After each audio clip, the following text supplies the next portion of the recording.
کہ حضور آج آپ نے میرے گھر کرم فرمایا ہے، آپ کی تعظیم، آپ کی برکتیں لوٹ رہا ہوں، تو میں نے یہ سوچا ہے کہ جتنے قدم آپ اٹھائیں گے نا، میں اللہ کی رضا کے لیے اتنے غلام خرید کر آزاد کر دوں گا۔ یہ لاکھوں کروڑوں روپے کی بات تھی اس زمانے میں، پتہ نہیں کتنے قدم نبی پاک اٹھا کر گئے ہوں گے۔ شاندار کھانے تھے، نبی پاک کی بڑی تعظیم کے ساتھ دعوت کی۔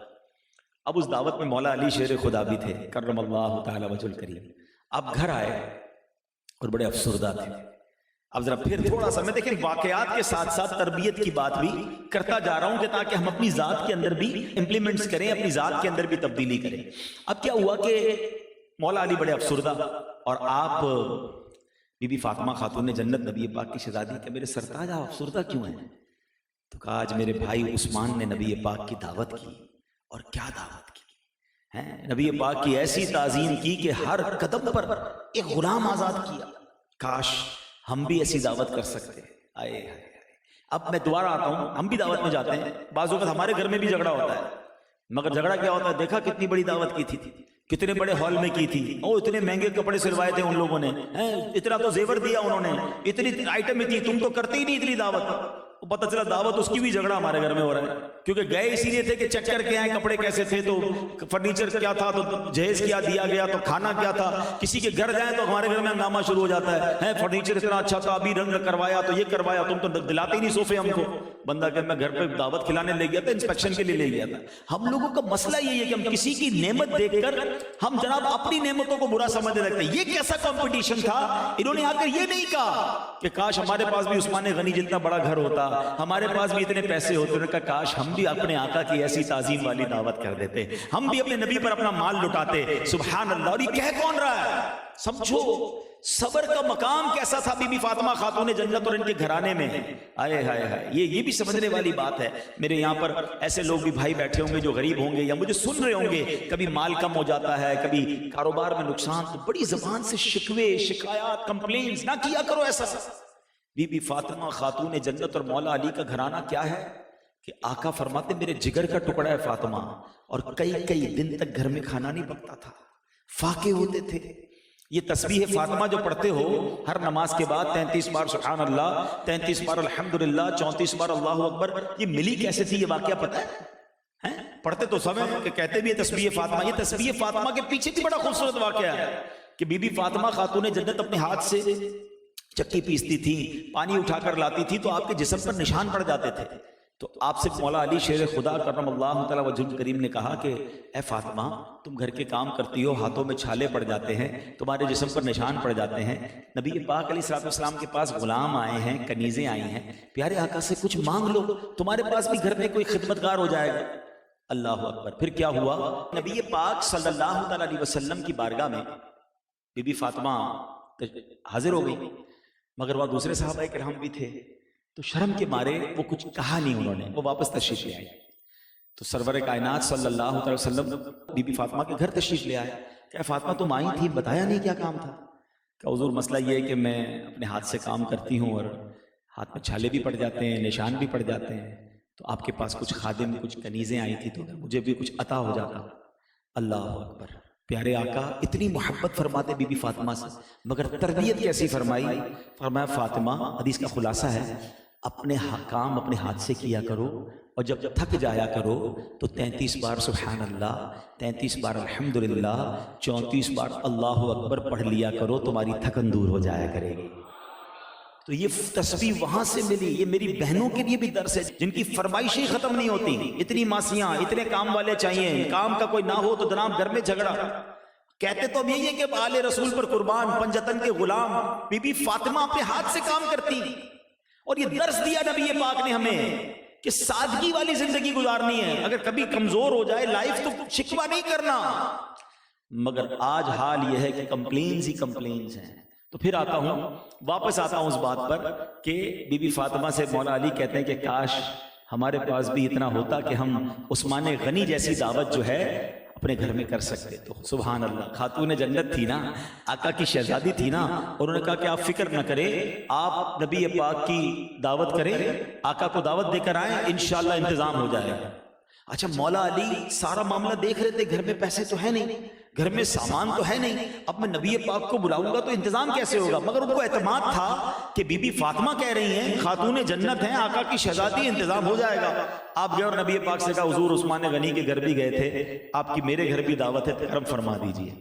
حضور علیہ السلام نے دعوت قبول فرما دی۔ اب ذرا غور سے سنیے گا، دعوت قبول ہو گئی، پیارے آقا علیہ السلام جو ہیں وہ اپنے صحابہ کرام کے ساتھ مولا علی کے گھر آ گئے۔ اب جیسے ہی گھر آئے تو بی بی فاطمہ خاتون جنت نے کیا کیا کہ خالی پتیلی، کھانے کو کچھ نہیں تھا، چولہے پر خالی برتن رکھے اور اللہ کی بارگاہ میں دعا کی کہ یا اللہ تو جانتا ہے کہ تیری بندی فاطمہ کے پاس کچھ بھی نہیں ہے، تیرے محبوب آج گھر آ گئے ہیں، کھانا پیش کرنے کو کچھ نہیں ہے، اے اللہ میں تیری بارگاہ میں التجا کرتی ہوں کہ میری خاطر ایسا کرم کر کہ یہ کھانا جو ہے وہ جنت سے بھیج دے۔ اور ایسا ہی ہوا کہ برتن میں کھانے بھر گئے۔ اچھا اب کھانا جب پیش کیا گیا تو صحابہ کرام سارے ہی حیران کہ یہ کھانا کہاں سے آیا ہے، ایسی خوشبو، ایسی لذت۔ اچھا پیارے آقا مسکرا رہے ہیں، نبی پاک علیہ السلام تو غیب کی خبریں جانتے ہیں، صحابہ کرام سارے حیران۔ تو نبی پاک علیہ السلام نے صحابہ کرام سے فرمایا کہ تم جانتے ہو آج کھانا کہاں سے آیا ہے؟ آقا تو پہچان گئے تھے، تم جانتے ہو کھانا کہاں سے آیا؟ تو صحابہ کرام نے کہا نہیں یا رسول اللہ صلی اللہ علیہ وسلم ہم تو نہیں جانتے۔ تو پیارے آقا نے فرمایا کہ اللہ تعالیٰ نے ہم لوگوں کے لیے کھانا جنت سے بھیجا ہے۔ اچھا کھانا تو ہو گیا، خاتون جنت پھر سجدے میں چلی گئی، کہتے ہیں یا اللہ تیرے بندے عثمان غنی نے اپنے محبوب کو اپنے گھر بلایا تھا تو ہر قدم پر ایک غلام آزاد کیا تھا، یا اللہ آج تیری بندی فاطمہ تیری بارگاہ میں التجا کرتی ہے کہ میری خاطر اپنے محبوب کے اتنے قدم جو میرے گھر کی طرف اٹھے ہیں، ہر قدم کے بدلے محبوب کی امت کے گناہگاروں کو جہنم سے آزاد فرما دے۔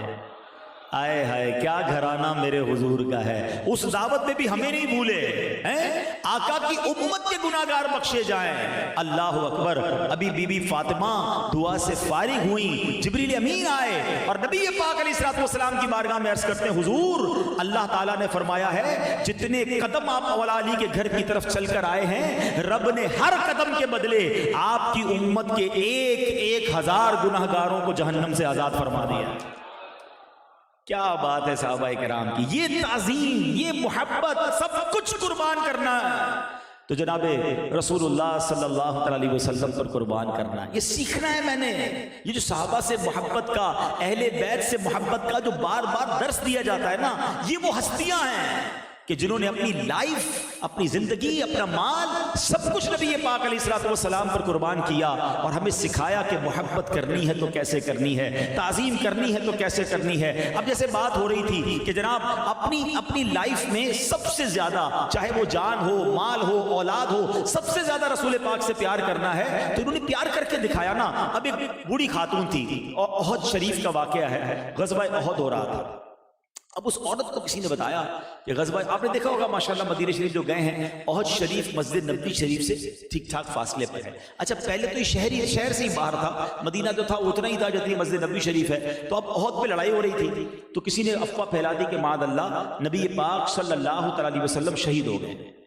اب وہ بوڑھی عورت جو وہ دوڑنے لگی احد کی طرف۔ اب ذرا تصور کریں کہ مسجد نبوی شریف سے کوئی نکلے اور احد کی طرف دوڑنے لگے تو راستے میں اس کو کوئی شخص ملا اور کہا کہ تمہیں معلوم ہے کہ تمہارے والد شہید ہو گئے ہیں؟ تو کہا مجھے اس کی کوئی پرواہ نہیں، بتاؤ میرے آقا کیسے ہیں۔ تھوڑا آگے گئی، کسی نے کہا تمہیں معلوم ہے تمہارے شوہر شہید ہو گئے ہیں؟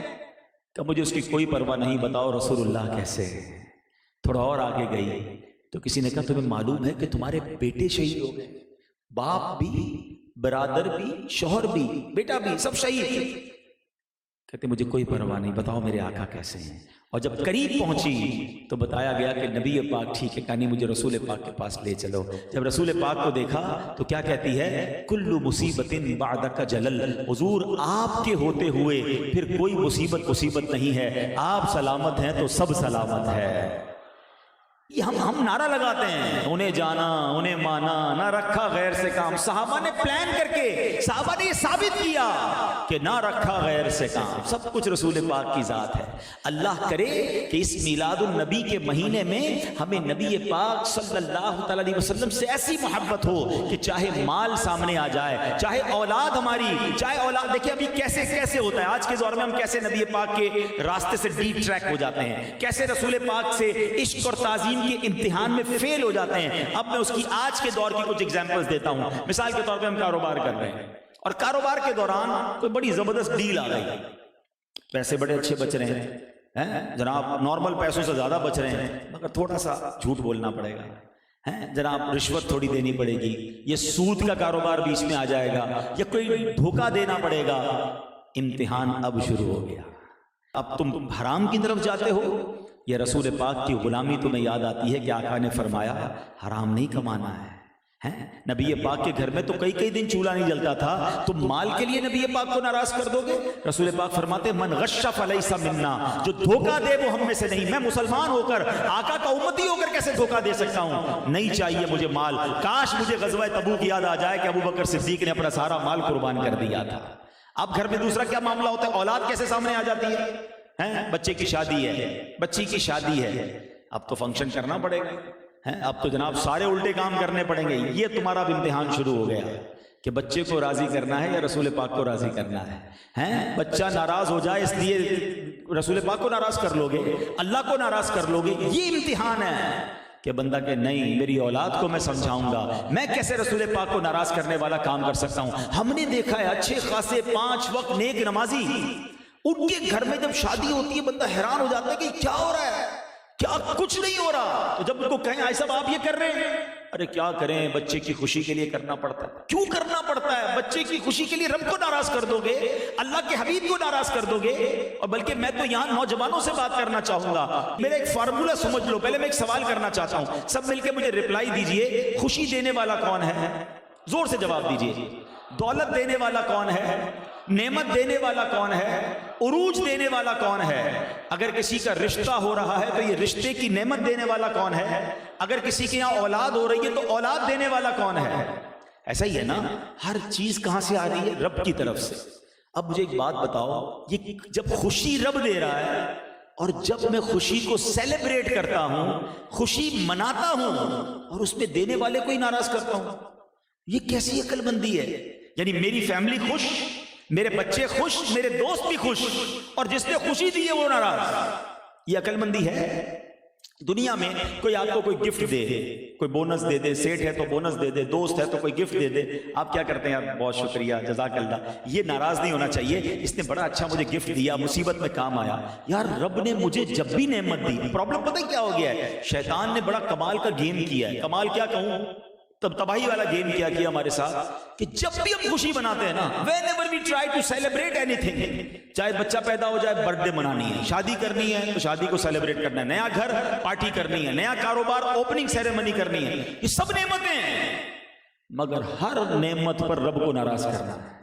پھر ہم پتہ ہے کہتے ہیں یار پتہ نہیں، نئے گھر میں گیا سکون نہیں ہے، نیا کاروبار شروع کیا برباد ہو گیا، بچی کی شادی کی بچی گھر میں خوش نہیں ہے، تم نے ہر خوشی میں رب کو ناراض کیا۔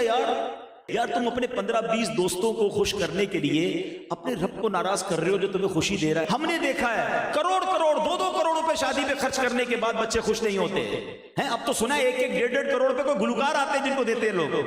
توبہ توبہ توبہ، آپ سوچئے، یعنی آپ رب کو ناراض کرنے والا کون سا کام ہے جو اپنی خوشی میں نہیں کر رہے، اور پھر کہتے ہیں ہماری خوشی نہیں چل رہی، ہماری خوشی بڑھ نہیں رہی، برباد ہو جائے گی خوشیاں اگر رب ناراض، کیونکہ خوشی دینی اس نے ہے نا، نعمت لینی اس سے، ناراض بھی اسی کو کر رہے ہیں۔ آج ایک فارمولہ یاد کر لو، میں نیت کرتا ہوں اگر آپ میرے ساتھ ہو تو انشاءاللہ کہنا آج کے بعد جب بھی خوشی مناؤں گا تو ایسے مناؤں گا میں بھی خوش، میرے گھر والے اور میرے دوست بھی خوش، اور میرا مالک بھی خوش۔ رب کو ناراض کر کے خوشی نہیں مناؤں گا۔ جس دن یہ فارمولہ یاد ہو گیا نا، اب آپ جب بھی خوشی بنانے لگے، دیکھیں اسلام میں شادی کے اندر اچھا کھانا بنانا منع نہیں ہے، اچھے کپڑے پہننا منع نہیں ہے، ہم ایک خوشی منائیں، ہم برتھ ڈے کرتے، کون منع کرتا ہے؟ بنائے برتھ ڈے، کھلائے کھانا، مگر وہ کام تو نہ کریں نا جو رب کو ناراض کرنے والا ہے۔ درود شریف پڑھ کے بھی، نعت شریف پڑھ کے بھی برتھ ڈے منائی جا سکتی ہے، بریانی کھانا بنا کے بھی گفٹ دے، کون منع کرتا ہے؟ اچھے کپڑے پہنے کون منع کرتا ہے؟ مگر خامہ خواہ میوزک ڈالنا ہے، خامہ خواہ ناچ ڈالنا ہے، خامہ خواہ بے پردگی ڈالنی، اللہ کو ناراض کرنے والا کام کہیں نہ کہیں سے گھما پھرا کے شیطان ڈال دیتا ہے. تو پھر وہ بندہ سوچے جو کہتا ہے میں نبی پاک کا غلام ہوں، کیسے بچوں کی خوشی میں گناہ کرتا ہے، کیسے اپنی سیلیبریشن میں گناہ کرتا ہے. یہ میلاد کا مہینہ ہمیں ایک بات یاد دلاتا ہے. میں آخر میں اعلیٰ حضرت کا ہی ایک پیغام دے کے جانا چاہتا ہوں، اللہ کرے وہ یاد ہو جائے. ہوا کیا تھا کہ سیدی اعلیٰ حضرت امام اہل سنت کو کچھ لوگوں نے آ کر کہا کہ ہمارا شہر بریلی کے قریب ایک ریاست ہے نان پارا، اس کا نواب بڑا امیر آدمی ہے، لوگ اس کی مدح سرائی کرتے ہیں، اس کی تعریف کرتے ہیں، قصیدہ لکھتے ہیں، وہ تحفے دیتا ہے. آپ تو کمال کے شاعر ہیں، آپ بھی ایک کلام لکھ دیں اس کی شان میں، وظیفہ ایک اچھا سا کیا کہتے ہیں قصیدہ لکھ دیں، آپ کو بھی تحفے مل جائیں گے. آپ نے قلم اٹھایا، اس زمانے کے لوگوں نے سوچا ہوگا کہ جناب یہ تو کمال کے شاعر ہیں، یہ سب سے اچھا ہی قصیدہ لکھیں گے. ہاں واقعی لکھا تو ون آف دا بیسٹ، مگر کسی نواب کی شان میں نہیں، اپنے آقا کی شان میں لکھا. اور واقعی کیسا کمال کا قصیدہ لکھ ڈالا. آپ لکھتے وہ کمال حسن حضور ہے کہ گمان نقص جہاں نہیں، یہی پھول خار سے دور ہے، یہی شمع ہے کہ دھواں نہیں. میں نثار تیرے کلام پر ملی یوں تو کس کو زباں نہیں. وہ سخن ہے جس میں سخن نہ ہو، وہ بیاں ہے جس کا بیاں نہیں. تیرے آگے یوں ہے دبے لچے فصحاء عرب کے بڑے بڑے، کوئی جانے منہ میں زباں نہیں بلکہ جسم میں جان نہیں. کروں تیرے نام پہ جان فدا، نہ بس ایک جان دو جہاں فدا، دو جہاں سے بھی نہیں جی بھرا. کروں کیا کروڑوں جہاں نہیں. لکھتے لکھتے لکھتے جو اعلیٰ حضرت نے مقطع لکھا نا، وہ میرے آج بیان کا میسج سمجھ لو، آج ربیع الاول کا پیغام سمجھ لو. اعلیٰ حضرت نے پہلے تو بڑا خوبصورت کام کیا، اب باریک بات ہے، عقل مند لوگ سمجھ جائیں گے. ریاست کا نام کیا تھا؟ نان پارا. اعلیٰ حضرت کہتے ہیں کروں مدح اہل دول رضا. اہل دول کہتے ہیں پیسے والوں. اے رضا میں پیسے والوں کی تعریف کروں مدح اہل دول رضا. پڑے اس بلا میں میری بلا، میں گدا ہوں اپنے کریم کی، میں غلام ہوں اپنے آقا کا. میرا دین پارائے نان نہیں. نان پارا تھا نا، اس کو پہلے تو دو ٹکڑے کر دیے. اور پارائے نان کا مطلب کیا ہے کہ میرا دین روٹی کا ٹکڑا نہیں ہے کہ تھوڑے پیسے کے لیے میں دین بیچتا پھروں. میں گدا ہوں اپنے کریم کا. آج یہ پیغام لے جاؤ، جب بھی حرام روزی نظر آئے، جب بھی گناہ کی محفل نظر آئے، جب بھی برے کام نظر آئے، جب بھی نبی پاک کی نافرمانی کی طرف تمہیں کوئی دوست بلائے، یار چلو تھوڑا شراب کی محفل، چلو جوئے کی محفل، چلو جناب بے پردگی کی محفل، فلاں ملک میں چلتے ہیں، وہاں جا کے ذرا عیاشی کریں گے، بس یہ شعر دہرا لینا، میں گدا ہوں اپنے کریم کا. میرا دین پارائے نہ نہیں ہے، میرا دین روٹی کا ٹکڑا نہیں ہے کہ تھوڑی خوشی، تھوڑے پیسے، تھوڑی انجوائمنٹ کے لیے میں اپنے دین کو کمپرومائز کر جاؤں، میں نبی پاک کی غلامی کو سیل کر جاؤں. اگر ایسی غلامی، ایسی محبت کے ساتھ، ایسی تعظیم کے ساتھ آپ نے زندگی گزاری نا، پھر دیکھو انشاءاللہ ادھر بھی مزے ہوں گے، ادھر بھی مزے ہوں گے. کیسے مزے ہوں گے؟ اعلیٰ حضرت کہتے ہیں قبر میں لہرائیں گے تا حشر چشمے نور کے. قبر میں لہرائیں گے انشاءاللہ تا حشر چشمے نور کے. جلوہ فرما ہوگی جب طلعت رسول اللہ کی. آقا قبر میں تشریف لائیں گے انشاءاللہ اور اپنے دیدار سے اپنے غلام کو نوازیں گے. تو اے میرے پیارے اسلامی بھائیوں، آج کے اس بیان میں ہم نے یہ سیکھا کہ زندگی میں اگر سب سے زیادہ کسی سے محبت کرنی ہے تو جناب رسول اللہ صلی اللہ علیہ وسلم سے کرنی ہے. سب سے زیادہ کسی کی تعظیم کرنی ہے تو جناب رسول اللہ ہمارے آخری نبی صلی اللہ علیہ وسلم سے کرنی ہے. اور ان تعظیم اور محبت کرنے والوں میں صحابہ اور اہل بیت کا نرالا اور اونچا مقام ہے. اس لیے صحابہ اور اہل بیت سے بھی دل و جان سے پیار کرنا ہے، اور پھر اس کے بعد اپنی زندگی میں ان کاموں سے بچنا ہے کہ آقا ناراض نہ ہو جائیں، کیونکہ یہ ناراض ہو گئے تو رب بھی ناراض ہو جائے گا، اور یہ راضی ہو گئے تو بیڑا پار ہو جائے گا. تو جب بھی زندگی میں کوئی کام کریں، نیا گھر بنا رہا ہوں، دوستوں کی دعوت کر رہا ہوں، گھر میں کوئی تقریب کر رہا ہوں، نیا کاروبار کر رہا ہوں، بس یہ دیکھ لو یہ کام کروں گا اللہ اور اس کے رسول ناراض تو نہیں ہوں گے، کوئی غلط تو نہیں ہو رہا. جب یہ اب چیک کر کے چلتے رہو گے تو پھر انشاءاللہ بیڑا پار ہے. آمین بجاہ النبی امین صلی اللہ تعالی علیہ وسلم. میرے اعمال کی اصلاح کرم سے